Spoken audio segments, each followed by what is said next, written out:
அணி திரள்வோம் இறை மக்களே, அன்பில் வாழ்வோம் ஓர் குலமாய். அனைத்தும் படைத்து அழைத்து காக்கும் அன்பு தெய்வம் அழைக்கின்றார். அவருடைய இதயத்தின் எண்ணங்கள் தலைமுறை தலைமுறையாய் உள்ளன. அதனால் அவர்களது உயிரை சாவினின்று விடுவித்து அவர்களுக்கு பஞ்சத்திலும் உணவு அளிக்கின்றார். தந்தை மகன் தூய ஆவியாரின் பெயராலே நம் ஆண்டவராகிய இயேசு கிறிஸ்துவின் அருளும் கடவுளின் அன்பும் தூய ஆவியாரின் நட்புறவும் உங்கள் அனைவரோடும் இருப்பதாக.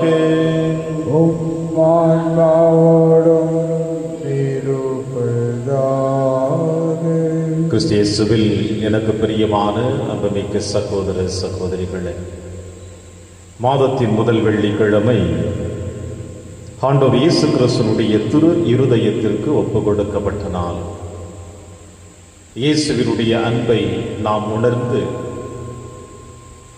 அவர் நம் அனைவருக்காக தன்னையே தாரை வார்த்த அந்த நிகழ்வுகளை நினைத்து, இந்த புனிதமான நிகழ்வுகளின் வழியாக நாம் எப்படி அவருடைய அன்பினால் பாதுகாக்கப்பட்டிருக்கிறோம் என்பதை உணர்ந்து, இயேசுவின் அன்பை உணர்ந்தவர்களாக, அவர் அன்பின் பாதையில் பயணிக்கக்கூடியவர்களாக, என்றும் அவருடைய அன்பின் பிள்ளைகளாக வாழ இந்த திருப்பலியிலே நாம் அனைவரும் தகுந்த விதத்தில் பங்கெடுப்போம். மேலும் இன்றைய திருப்பலியானது இயேசுவின் திரு ரத்த மறைபோதக சபை இருக்கின்ற ஒவ்வொரு குருக்களுடைய உடல் உள்ள நலனுக்காகவும், உலகளவில் பணியாற்றி கொண்டிருக்கின்ற ஒவ்வொரு குருக்களுடைய உடல் நலத்திற்காகவும், குறிப்பாக இந்திய மாகாணத்தில் இருக்கின்ற ஒவ்வொரு குருக்களுடைய உடல் உள்ள நலனுக்காகவும், தேவ அழைத்தல் கிடைக்கும்படியாகவும், அன்பிலும் சமாதானத்திலும் ஒற்றுமையிலும் இறையாட்சி பணியை நிறைவேற்றக்கூடிய ஆற்றலை இறைவன் கொடுக்கும்படியாக இந்த திருப்பலியானது ஒப்பு கொடுக்கப்படுகின்றது. திருப்பலி ஒப்பு கொடுக்க தகுதி பெறும் நம்முடைய பாவங்களை ஏற்று மனம் வருந்துவோம், இறைவனின் மன்னிப்பை பெறுவோம். இல்லாமல்ல இறைவனிடமும் சகோதர சகோதரிகளே, உங்களிடமும் நான் பாவியினை ஏற்றுக்கொள்கின்றேன். ஏனெனில் என் சிந்தனையாலும் சொல்லாலும் செயலாலும் கடமையில் தவறியதாலும் பாவங்கள் பல செய்தேன். என் பாவமே, என் பாவமே, என் பெரும் பாவமே. ஆகையால் எப்போதும் கன்னியான புனித மரியாவையும் வானதூதர் புனிதர் அனைவரையும், சகோதர சகோதரிகளை உங்களையும் நம் இறைவனாகிய ஆண்டவரிடம் எனக்காக வேண்டிக் கொள்ள மன்றாடுகின்றேன். இல்லாமல்ல இறைவன் நம் மீது இரக்கம் வைத்து நம் பாவங்களை மன்னித்து நம்மை நிலை வாழ்விற்கு அழைத்து செல்வராக. ஆமென். ஆண்டவரே இரக்கமாயிரும். ஆண்டவரே இரக்கமாயிரும். கிறிஸ்துவே இரக்கமாயிரும். கிறிஸ்துவே இரக்கமாயிரும். ஆண்டவரே இரக்கமாயிரும். ஆண்டவரே இரக்கமாயிரும். மன்றாடுவோமாக. இறைவா, எங்கள் பாவங்களால் காயமடைந்தவும் திருமகனுடைய இதயத்தின் வழியாக உமது அன்பின் அளவற்ற செல்வங்களை எங்களுக்கு இரக்கத்துடன் வாரி வழங்க திருவுளமானி. அதனால் நாங்கள் அவரை பக்தியுடன் வழிபட்டு பாவ கழுவாயின் கடமையை எங்கள் வாழ்வில் தகுந்த முறையில் நிறைவேற்ற அருள் புரிவீராக. உம்மோடும் தூயாவியாரின் ஒன்றைப்பில் இறைவனாய் என்றென்றும் வாழ்ந்து ஆட்சி செய்கிற எங்கள் ஆண்டவர் இயேசு கிறிஸ்து வழியாக உம்மை மன்றாடுகின்றோம். அனைத்தும் கிறிஸ்து வழியாய் அவருக்காக படைக்கப்பட்டன. திருத்தூதர் பவுல் கொலோசையருக்கு எழுதிய திருமுகத்திலிருந்து வாசகம். பிரிவு 1, இறைத்திருவசனங்கள் 15 முதல் 20 முடிய. சகோதரர் சகோதரிகளே, இயேசு கிறிஸ்து கட்புலனாகாத கடவுளது சாயல். படைப்பனைத்திலும் தலைப்பேர்.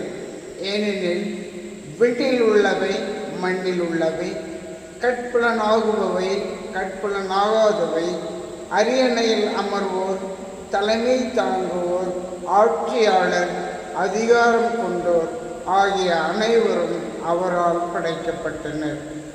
அனைத்தும் அவர் வழியாய் அவருக்காக படைக்கப்பட்டன. அனைத்துக்கும் முந்தியவர் அவரே. அனைத்தும் அவரோடு இணைந்து நிலை பெறுகின்றன. திருச்சபையாகிய உடலுக்கு தலையும் தொடக்கமும் அவரே.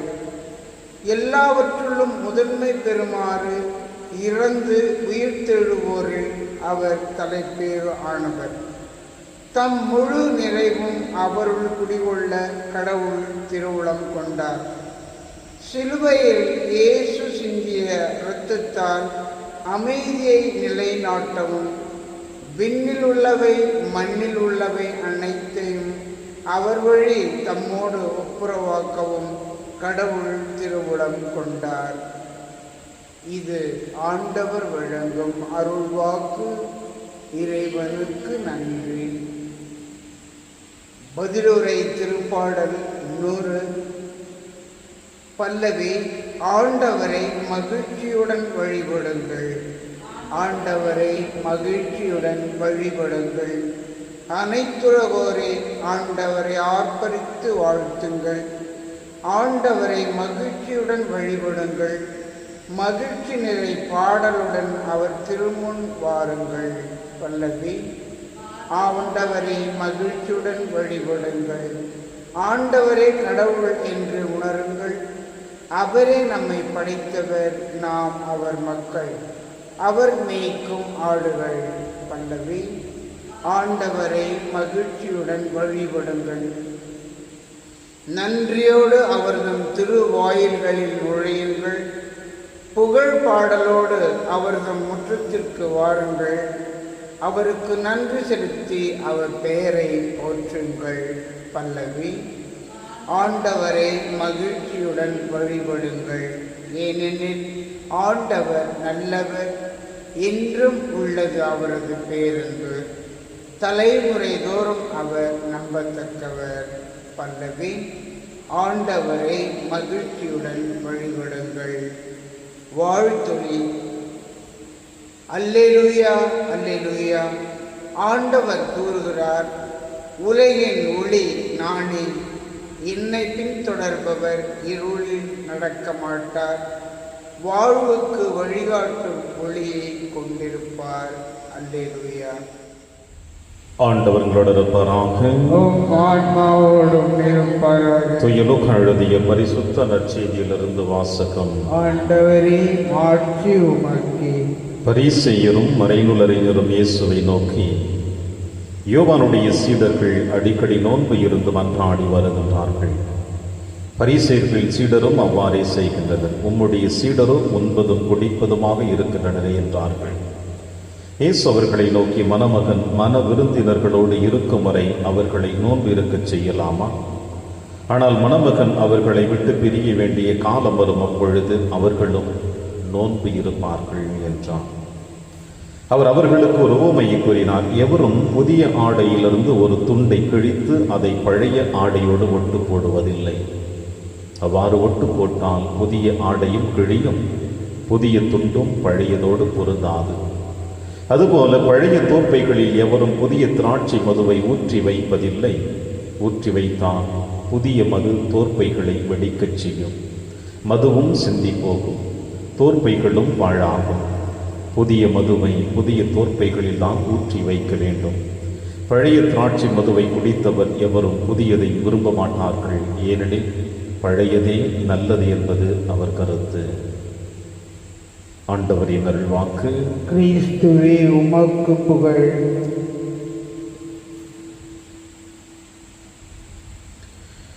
மணமகன் பிரிய வேண்டிய காலம் வரும், அப்பொழுது நோன்பு இருப்பார்கள். கிறிஸ்து இயேசுவில் பிரியமான அன்புமிக்க சகோதர சகோதரிகளே, மணமகன் பிரிய வேண்டிய காலம் வரும் என்று இயேசு இந்த நற்செய்தி வாசகத்திலே கூறுகின்றார். தன்னை மணமகனாகவும் இந்த உலக திருச்சபையை மணவாட்டியாகவும் இயேசு மணமுடித்தார் என்பதை நாம் காணுகின்றோம். கணவன் மனைவி இவர்களுக்கு இடையே இருக்கின்ற ஒரு உறவு ஒரு புனிதமான உறவு என்பதை வெளிப்படுத்தவும் இறைவனுடைய அன்பிற்கு அடுத்தபடியாக தாயின் அன்பு, கணவன் மனைவி அன்பு என்று அன்பினை பலவிதமான கோணங்களில் இறைவன் நமக்கு வெளிப்படுத்துவதையும் காணுகின்றோம். தாய் உன்னை மறந்தாலும் நான் உன்னை மறவேன். கணவனும் மனைவியும் இருவரும் இணைந்து ஒன்றாக இருப்பார்கள் என்று வேதத்திலே வாசிக்க கேட்கின்றோம். அந்த அளவிற்கு ஆண்டவர் இயேசு கிறிஸ்து நற்செய்தி வாசகத்தினுடைய மையப் பொருளாக நமக்கு சொல்லுவது, நம் ஆண்டவர் இயேசு கிறிஸ்து மணமகனாக அவர் தன்னை வெளிப்படுத்துகிறார். இந்த மணமகன் நம்மை விட்டு பிரிவாரா? இறைவன் மக்களை விட்டு பிரிவதற்கு வாய்ப்புகள் இருக்கிறதா? இறைவன் மக்களை வெறுத்து விடுவாரா? இறைவன் மக்கள் மீது கோபம் கொள்வாரா என்ற கேள்விகளை நாம் கேட்டுக்கொண்டே இருக்கலாம். இந்த கேள்விகள் அனைத்தும் வேதத்திலேயே பழைய ஏற்பாட்டிலே காணுகின்ற பொழுது இறைவன் தன்னுடைய வாக்களித்த மக்கள் மீது பல நேரங்களிலே கடும் சினம் கொள்வதையும் காணுகின்றோம். அவர்கள் இறைவனுக்கு எதிராக செய்த அந்த ஒவ்வொரு செயல்பாடுகளையும் பார்க்கின்ற பொழுது அவர்களுக்கும் இறைவனுக்கும் இடையே இருக்கின்ற உடன்படிக்கை அவர்கள் உடைத்தெறிவதையும் காணுகின்றோம். எனவே இறைவன் மக்கள் மீது கடும் சினம் கொள்ளுகின்றார், கோபம் கொள்கிறார் என்பதை காணுகின்றோம். இது பழைய ஏற்பாட்டில் காணக்கூடிய நிகழ்வு. அதே நிகழ்வு புதிய ஏற்பாட்டில் காணுகின்ற பொழுது இறைவன் நம் ஆண்டவர் இயேசு கிறிஸ்து மக்களை ஆழமாக அன்பு செய்கின்றார், அவர்களை தேடி வருகின்றார். நான் நீதிமான்களை அல்ல பாவிகளையே தேடி வந்தேன், மருத்துவர் நோய் அற்றவருக்கு அல்ல நோயுற்றவருக்கு என்று தன்னுடைய இந்த மன்னக பயணத்தினுடைய நோக்கத்தை வெளிப்படுத்துகின்றார். அப்படி இறைவன் பழைய ஏற்பாட்டிலே பார்க்கின்ற பொழுது மக்கள் மீது கடும் சினம் கொள்வதையும், புதிய ஏற்பாட்டிலே ஆண்டவர் இயேசு கிறிஸ்து பாவிகளோடு தன்னை இணைத்துக் கொள்வதையும் பார்க்கின்ற பொழுது எப்படி மணமகன் அவர்களை விட்டு பிரிய வேண்டிய காலம் வரும்? இந்த கேள்விகள் நம் ஒவ்வொருடைய உள்ளத்தின் ஆழத்திலிருந்து எழுப்பக்கூடிய கேள்விகள். உங்களை என்னுடைய உள்ளங்கையில் பொறித்து வைத்திருக்கிறேன் என்று இறைவன் சொல்லுகிறார். நீர் எங்கு சென்றாலும் நான் உன்னை விட்டு விடுவதில்லை, உன்னோடு நான் வருகிறேன் என்று சொல்லுகிறார். சங்கீதாசிரியர் அற்புதமாக சொல்லுவார், ஆண்டவரே நான் பாதாளத்தின் கீழே சென்றாலும் ஆழ்கடலின் கீழே சென்றாலும் நீர் என்னை உற்று நோக்கி கொண்டிருக்கிறீர் என்று சொல்லுகிறார் பாவி. எனவே இறைவன் நம்மை தொடர்ந்து வருகின்ற பொழுது நம்மை விட்டு அவர் எப்படி பிரிய வேண்டிய காலம் வரும்? பிரியமான அன்பின் சகோதர சகோதரிகளே, இறைவன் நம்மை விட்டு பிரிவதில்லை, மாறாக நாம் தான் இறைவனை விட்டு பல நேரங்களிலே வெகு தொலைவில் சென்று கொண்டிருக்கிறோம் என்பதை இறைவன் அந்த பிரிந்து செல்லக்கூடிய நாம் அவரை விட்டு செல்லக்கூடிய தருணத்தை கூட அவர் தன் மீது கொண்டு கொள்வதை காணுகின்றோம். இறைவன் எப்பொழுதும் நம்மை விட்டு பிரிய மாட்டார், நாம் தான் அவரை விட்டு பிரிந்து கொண்டிருக்கின்றோம்.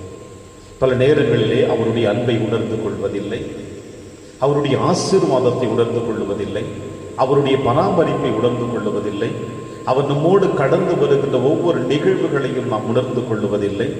குறிப்பாக சொல்ல வேண்டும் என்றால் நம்முடைய கடந்த கால வாழ்க்கையிலே சந்தித்த எத்தனையோ கஷ்டங்கள் இருக்கின்றன, துயர தருணங்கள் இருக்கின்றன, தோல்விகள் இருக்கின்றன, அவமானங்கள் இருக்கின்றன, ஆபத்துக்கள் இருக்கின்றன, விபத்துக்கள் இருந்திருக்கின்றன.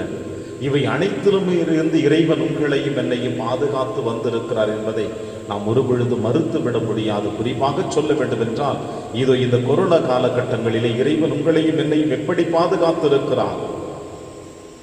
இந்த அளவிற்கு இறைவன் நம்மை முழுவதுமாக பாதுகாத்து வழிநடத்தி கொண்டிருக்கின்ற அவரை நம்முடைய சுயநலத்தின் அடிப்படையிலே, தேவையற்ற சிந்தனைகளின் அடிப்படையிலே, அழிந்து போகக்கூடிய இந்த உலக செல்வங்களின் அடிப்படையிலே நாம் அவரை விட்டு பிரிந்து வாழ்ந்து கொண்டிருக்கின்றோம். இதுதான் அந்த தருணம். எனவே ஆண்டவர் இயேசு கிறிஸ்து சீடர்களை பார்த்து சொல்லுகிற வார்த்தை, எப்பொழுது மக்கள் இறைவனோடு இணைந்திருக்கிறார்களோ, ஆண்டவருடைய பராமரிப்பில் இருக்கிறார்களோ, அவர்கள் ஏன் நோன்பு இருக்க வேண்டும்? ஒரு குழந்தை தாயின் மடியில் இருக்கின்ற பொழுது, தாயின் மார்பிலே இருக்கின்ற பொழுது அந்த குழந்தை அழுமா? ஒரு குழந்தை தன்னுடைய தந்தையினுடைய கரங்களை பிடித்துக் கொண்டிருக்கின்ற பொழுது, தந்தையினுடைய தோள் மீது அமர்ந்து கொண்டிருக்கின்ற பொழுது அந்த குழந்தை அழுமா? ஒரு குழந்தை தன்னுடைய சகோதரன் தன் சகோதரனுடைய கரத்திலே பிடித்துக் கொண்டு தன்னுடைய பயணத்தை மேற்கொண்டிருக்கிற பொழுது அந்த சகோதரன் அழுவானா? எப்படி இது சாத்தியமாகும்? தாயின் மடியில் இருக்கின்ற குழந்தை தந்தையினுடைய தோள் மீது இருக்கின்ற குழந்தை எப்பொழுதுமே அழாது, மகிழ்ச்சியோடு தான் வாழ்ந்து கொண்டிருக்கிறோம். அப்படிப்பட்ட தருணத்திலே இறைவனோடு வாழ்ந்து கொண்டிருக்கின்ற எந்த ஒரு மனிதர்களுமே கவலைப்பட தேவையில்லை, கண்ணீர் சிந்த தேவையில்லை. ஏனென்றால் இறைவன் அவர்களை நிறைவாக பாதுகாத்து வழி நடத்தி கொண்டிருக்கின்றார். இதைத்தானே இஸ்ரேல் மக்கள் 40 ஆண்டுகளாக வாக்களிக்கப்பட்ட கானான் நாட்டிற்கு செல்லுகின்ற பொழுது மேகத்தின் வழியாக நெருப்பத்தின் வழியாக ஆண்டவருடைய பாதுகாப்பில் அவர்கள் நடக்கின்ற பொழுது அவர்கள் கதறினார்களா, அழுதார்களா, வேதனையுற்றார்களா? எப்பொழுது அவர்கள் சுயநலத்தினால் அழிந்து போகக்கூடிய உணவிற்காக அவர்கள் அடைந்தார்களோ அப்பொழுதுதான் அவர்கள் அழுதார்கள். செங்கடலில் அவருடைய பாதம் நனையாமல் அவர்கள் கடந்து வருகின்ற பொழுது எத்தனை போர்வீரர்கள் அவர்களை துரத்தினார்கள். அவர்களுக்கு பயம் இருந்ததா? இல்லையே. ஏனென்றால் இறைவன் அவர்களோடு இறைந்தார். இப்படி இறைவனுடைய பராமரிப்பிலே பாதுகாப்பிலே கடந்து வருகின்ற ஒவ்வொரு பிள்ளைகளுக்கும் எந்த ஒரு ஆபத்தும் இருக்காது, விபத்தும் இருக்காது, கவலை கண்ணீர் இருக்காது. எனவே அவர்கள் கவலைப்பட தேவையில்லை, கண்ணீர் சிந்த தேவையில்லை. அப்பொழுது அவர்கள் நோன்பு இருக்க வேண்டிய தேவையில்லை. யோவானுடைய சீடர்கள் நோன்பு இருந்தார்கள், பரிசேயருடைய சீடர்கள் நோன்பு இருந்தார்கள். ஏனென்றால் அவர்கள் இறைவனை தேடிய தருணங்கள் இருக்கின்றன. இறைவனோடு அவர்கள் இணைந்திருக்கவில்லை. யோவான் இந்த மண்ணுலகிலே ஒரு இறைவாக்கினராக காணப்பட்டார், அவர் இறைவனாக காணப்படவில்லை. இறைவாக்கினராக காணப்பட்டதினால் தான் அவரும் அவருடைய சீடர்களும் நோன்பு இருந்தார்கள். ஆனால் இயேசு இறைவனாக காணப்படுகிறார், கடவுளாக காணப்படுகிறார். எனவே அவரோடு இருக்கின்றவர்கள் எவருமே கவலைப்பட தேவையில்லை, நோன்பு இருக்க தேவையில்லை. நோன்பு என்பது தன்னுடைய உடலின் வழியாகவும் உள்ளத்தின் வழியாகவும் இறைவனுக்கு செய்த துரோகத்திற்காக, அவரை விட்டு விலகிய தருணத்திற்காக நோன்பு இருக்கக்கூடிய தருணம். அது ஒரு ஜெப முயற்சி. இந்த நோன்பின் வழியாக தன் உடலையும் உள்ளத்தையும் வருத்தி தன் இதயங்களை கிழித்து கொண்டு ஆண்டவரை நோக்கி பயணிக்கக்கூடியவர்கள் தான் நோன்பு இருப்பார்கள். இறைவனோடு பயணித்துக் கொண்டிருக்கிறவர்கள் ஏன் நோன்பு இருக்க வேண்டும்? ஆண்டவருடைய பாதுகாப்பில் இருக்கிறவர்கள் ஏன் நோன்பு இருக்க வேண்டும்? நிலத்தின் பரப்பிலே தாய்க்கோழி தன்னுடைய குஞ்சுகளோடு உணவுகள் தேடிக்கொண்டிருக்கின்ற பொழுது, அதற்கு எதிராக இருக்கின்ற பருந்துகள் வருகின்ற பொழுது, தாய்க்கோழியானது அந்த அபாயக்குரல் எழுப்புகின்ற பொழுது குஞ்சுகள் அனைத்தும் தாயினுடைய இறக்கைகளுக்குள்ளே பாதுகாப்பாக இருக்கிறது. அது பயப்படுகிறதா? இல்லையே.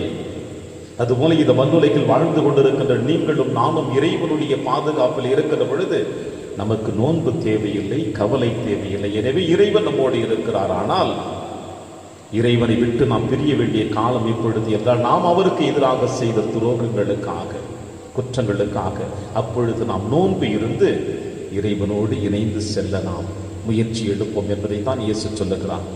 இப்படி நோன்பு என்பதை தெளிவாக சொல்லுகின்ற பொழுது நற்செய்தி வாசகத்தினுடைய இறுதி அத்தியாயத்தில் ஆண்டவர் இயேசு கிறிஸ்து சொல்லுகின்ற வார்த்தை, புதிய ஆடையை பழைய ஆடையோடு ஒட்டு போடுவது நன்றாக இருக்காது, புதிய மதுவினை பழைய தோற்பைகளில் ஊற்றுவது நன்றாக இருக்காது, புதிய மதுவினை புதிய தோற்பைகளிலும் பழைய மதுவினை பழைய தோற்பைகளிலும் நாம் ஊற்றி வைக்க வேண்டும் என்று சொன்னார். ஒவ்வொரு முறையும் இறையாட்சி பணிக்காக இந்த மண்ணுலகிலே ஆண்டவர் இயேசு கிறிஸ்து இறையரசை பற்றி சொல்லுகின்ற பொழுது அன்றைய காலகட்டங்கள் அவர் சந்திக்கூடிய மக்களுடைய நிலைமைகளை பார்க்கின்றார். அவர் அமர்ந்து போதிக்கக்கூடிய இடத்தில் இருக்கின்ற சூழ்நிலைகளை பார்த்து போதிக்க ஆரம்பித்தார். அது எப்படி என்றால், இன்றைய நற்செய்தி வாசகத்தில் சொல்லுவது போல, புதிய மதுவினை பழைய தோற்பைகளில் ஊற்றி வைக்கக்கூடாது. புதிய மது என்பது நொதிக்கக்கூடிய தன்மை அதிகமாக இருக்கக்கூடியது.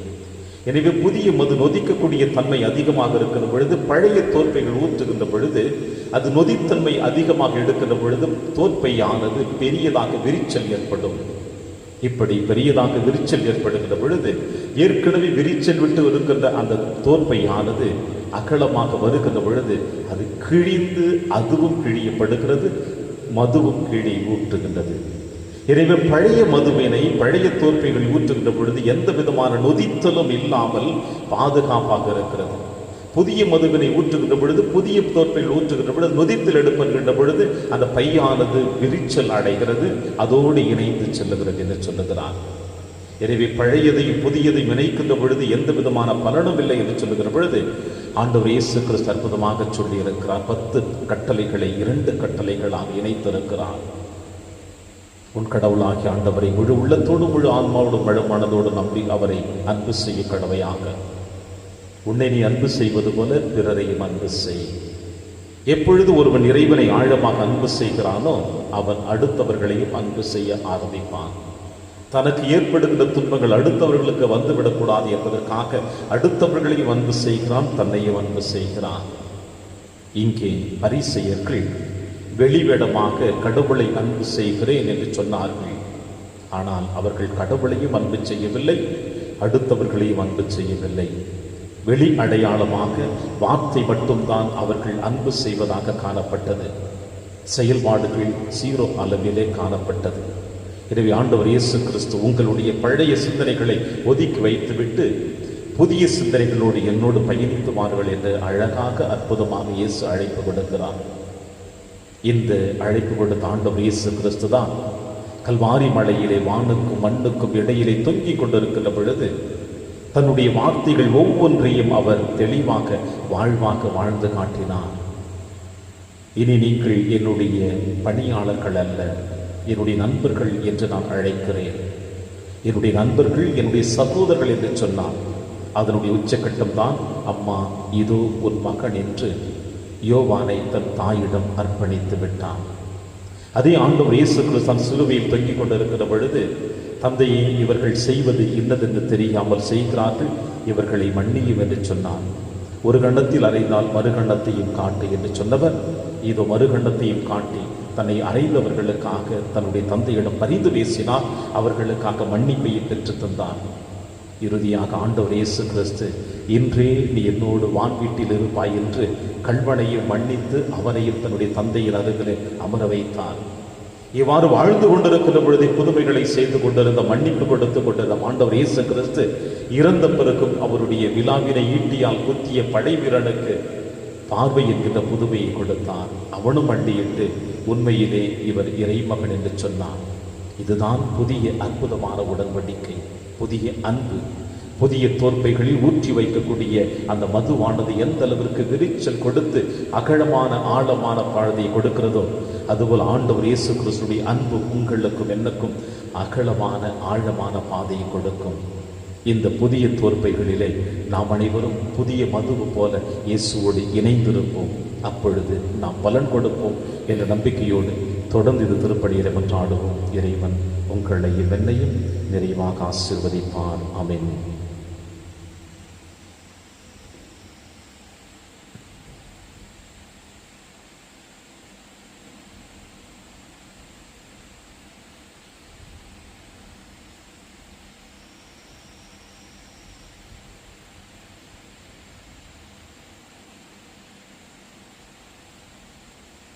ஆண்டவரை அனைத்துலகின் நிறைவானீர் வாழ்த்த பெறுவீராக. ஏனெனில் வல்லமையிலிருந்து நாங்கள் அப்பத்தை பெற்றுள்ளோம். நிலத்தின் விளைவு மனித உழைப்பின் பயனுமானது அப்பத்தை வகுப்பு கொடுக்கின்றோம். இது எங்களுக்கு வாழ்வளிக்கும் அப்பமாக மாறும். இறைவன் என்றென்றும் வாழ்த்து பெறுவாராக.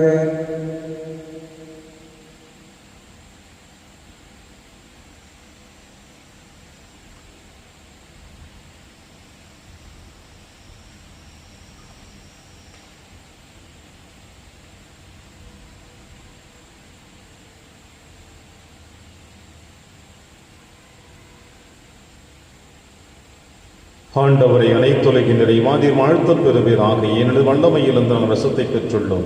திராட்சை செடியும் மனித உழைப்பின் பயனுமான ரசத்தை உமக்கு கொடுக்கிறோம். இது எங்கள் ஆன்மீக மானமாக மாறும்.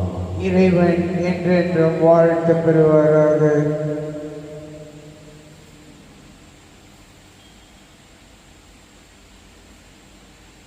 சகோதர சகோதரர்களே, என்னுடையதும் உங்களுடையதுமான இப்பலி எல்லாமலும் தந்தையாக இறைவனுக்கு ஏற்றதாகும்படி செபியுங்கள். ஆண்டவர் தமது பெயரின் புகழ்ச்சிக்காகவும் ஆட்சிக்காகவும் நமது நன்மைக்காகவும் புனித திரு அவை அனைத்தின் நலனுக்காகவும் உமது கையிலிருந்து இப்பலியை ஏற்றுக்கொள்வாராக. ஆண்டவரே, அன்பாண்டவும் திருமகனுடைய இதயத்தின் சொல்லற்கரி அன்பை கண்ணோக்கி அருளும். அதனால் நாங்கள் ஒப்புக்கொடுப்பது உமக்கு உகந்ததாகி எங்கள் பாவங்களுக்கு கழுமையாக அமைய அருள் புரிவீராக. எங்கள் ஆண்டவராகிய கிறிஸ்து வழியாக உம்மை மன்றாடுகின்றோம்.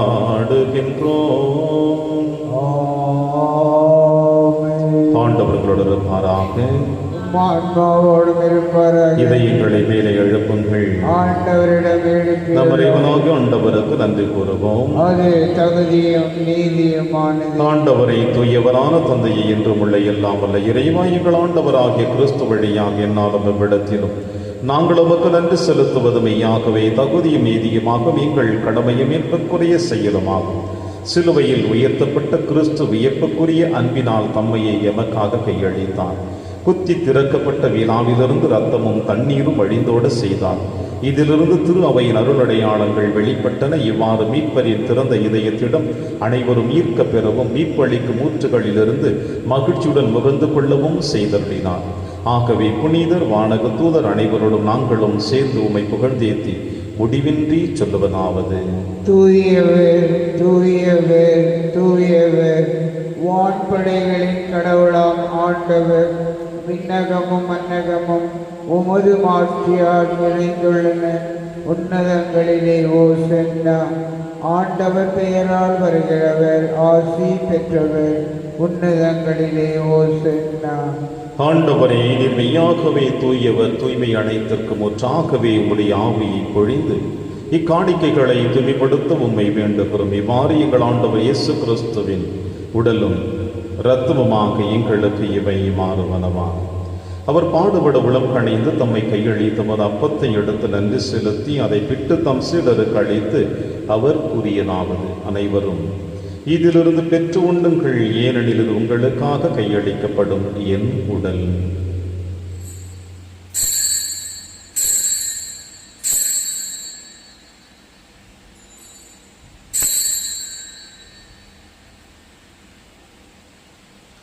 அவர் நம்மை இருவிருதை அருந்திய பின் கிண்ணத்தையும் எடுத்து மீண்டும் நன்றி கூறி தம் சீடர்களுக்கு அளித்து அவர் கூறியதாவது: அனைவரும் இதிலிருந்து பெற்று பருகுங்கள், ஏனெனில் இது புதிய நிலையான உடன்படிக்கைக்குரிய என் இரத்தத்தின் கிண்ணம்.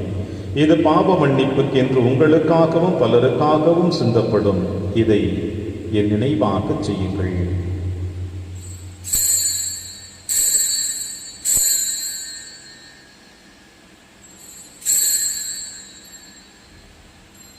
நம்பிக்கையின் மறைபொருள். ஆண்டவரே, நீர் வருமளவும் உமது இறப்பினை அறிக்கையிடுகின்றோம், உமது உயிர்ப்பினையும் எடுத்துரைக்கின்றோம். ஆகவே ஆண்டவரே, நாங்கள் கிறிஸ்துவின் இறப்பினையும் உயிர்ப்பினையும் நினைவு கூர்ந்து வாழ்வதரும் அப்பத்தையும் மீட்பளிக்கும் கிண்ணத்தையும் உமக்கு கொடுக்கின்றோம். உம் திருமண் நின்று உமக்கு ஊழியம் புரிய தகுந்தவர்களினை எங்களை ஏற்றுக்கொண்டீர். எனவே உமக்கு நன்றி செலுத்துகின்றோம். மேலும் கிறிஸ்துவின் உடலிலும் இரத்தத்திலும் பங்கு கொள்ளும் எங்களை தூய ஆவியார் ஒன்று சேர்க்க வேண்டும் என உம்மை தாழ்மையுடன் மன்றாடுகிறோம். ஆண்டவரே, உலகெங்கும் பரவி இருக்கும் திரு அவை நினைவு கூர்ந்திடும் எங்கள் திருத்தந்தை பிரான்சிஸ், எங்கள் ஆயர் ஆண்டனி சுவாமி, எல்லா திருநிலையர் ஆண்களோடும் திரு அவை அன்பில் நிறைவு பெற செய்திடலும்.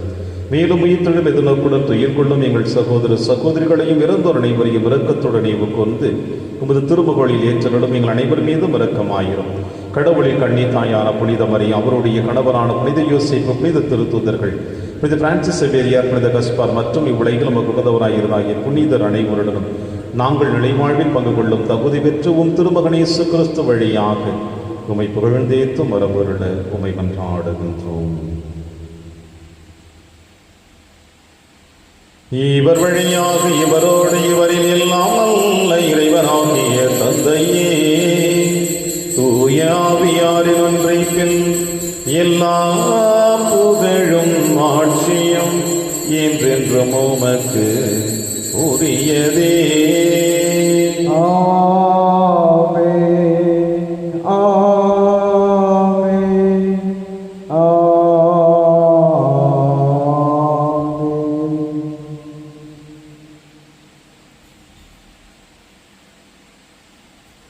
மீட்பரின் கட்டளையால் கற்பிக்கப்பட்டு இறை படிப்பினையால் பயிற்சி பெற்ற நாம் அனைவரும் துணிந்து சொல்வோம். விண்ணுலகில் இருக்கிற எங்கள் தந்தையே, உமது பெயர் தூயது என போற்ற பெறுக. உமது ஆட்சி வருக. உமது திருவுளம் விண்ணுலகில் நிறைவேறுவது போல மண்ணுலகிலும் நிறைவேறுக. எங்கள் அன்றாட உணவை இன்று எங்களுக்கு தாரும். எங்களுக்கு எதிராக குற்றம் செய்வோரை நாங்கள் மன்னிப்பது போல எங்கள் குற்றங்களை மன்னியும். எங்களை சோதனைக்கு உட்படுத்தாதேயும், தீமையிலிருந்து எங்களை விடுவித்தருளும். ஆண்டவரே, தீமை அனைத்திலுமிருந்து எங்களை விடுவித்து எங்கள் வாழ்நாளில் அமைதியை கனிவுடன் அருளவே மன்றாடுகிறோம். உமது இரக்கத்தின் உதவியால் நாங்கள் பாவத்திலிருந்து எப்பொழுது விடுதலை பெற்று யாதொரு கலக்கமுமின்றி நலமாயிருப்போமாக.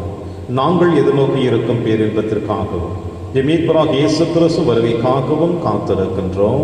ஏனெனில் ஆட்சியும் வல்லமையும் மாட்சியும் என்றென்றும் உமதே.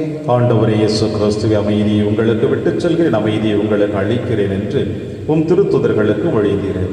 எங்கள் பாவங்களை பாராமல் திரு அவையின் நம்பிக்கையை கண்ணோக்கி உமது திருவுளத்திற்கு ஏற்பதற்கு அமைதியை மற்றும் அளித்தொள்வீராக. என்றென்று வாழ்ந்து ஆட்சி செய்கின்றவர் நீரே. ஆமென். ஆண்டவருடைய அமைதி உங்கள் அனைவரோடும் என்றும் இருப்பதாக.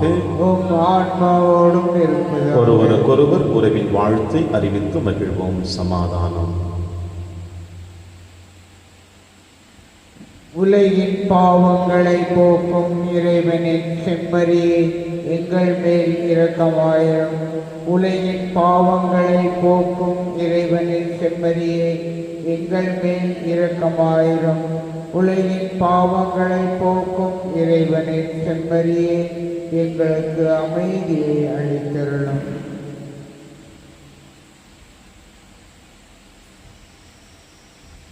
இதோ இறைவனின் செம்மறி, இவரை நம் அனைவரின் பாவங்களை போக்குகின்றவர். செம்மறியின் விருந்திற்கு அழைக்க பெற்ற நாம் அனைவரும் பெறுகின்றோம். ஆண்டவரே, நீர் என் இல்லத்தில் எழுந்தருள நான் தகுதியற்றவன். ஆனால் ஒரு வார்த்தை மட்டும் சொல்லியருளும், எனது ஆன்மா நலம் அடையும். கிறிஸ்துவின் திருவிடலும் திருத்தும் காத்து நமக்கு நிலையான வாழ்வளிப்பதாக. ஆமென்.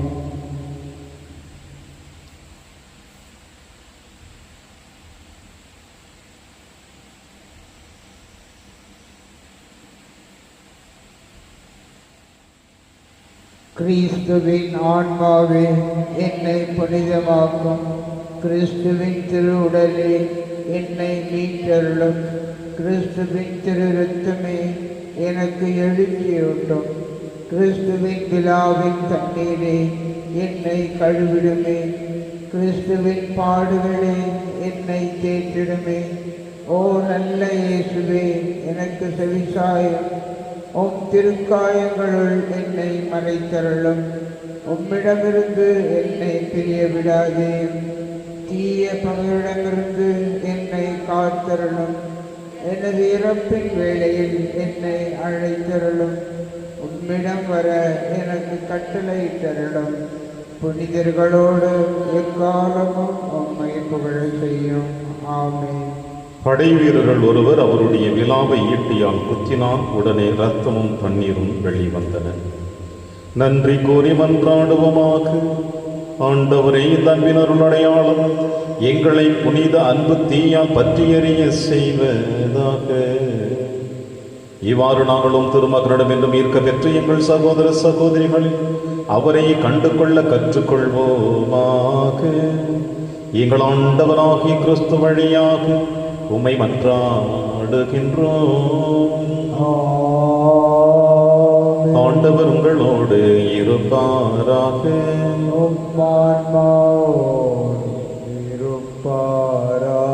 எல்லாம் வல்ல இறைவன் தந்தை, மகன், தூயாவியார் உங்கள் அனைவரையும் நிறைவாக ஆசீர்வதிப்பாராக.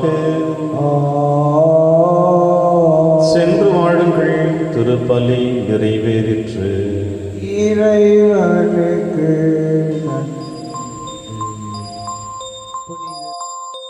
இயேசுவின் இருதயமே, என்றும் இறங்கிடும் அருள்மயமே, உந்தன் ஆசியும் அருளும் சேர்ந்து வந்தால் எங்கள் ஆனந்தம் நிலை பெறுமே.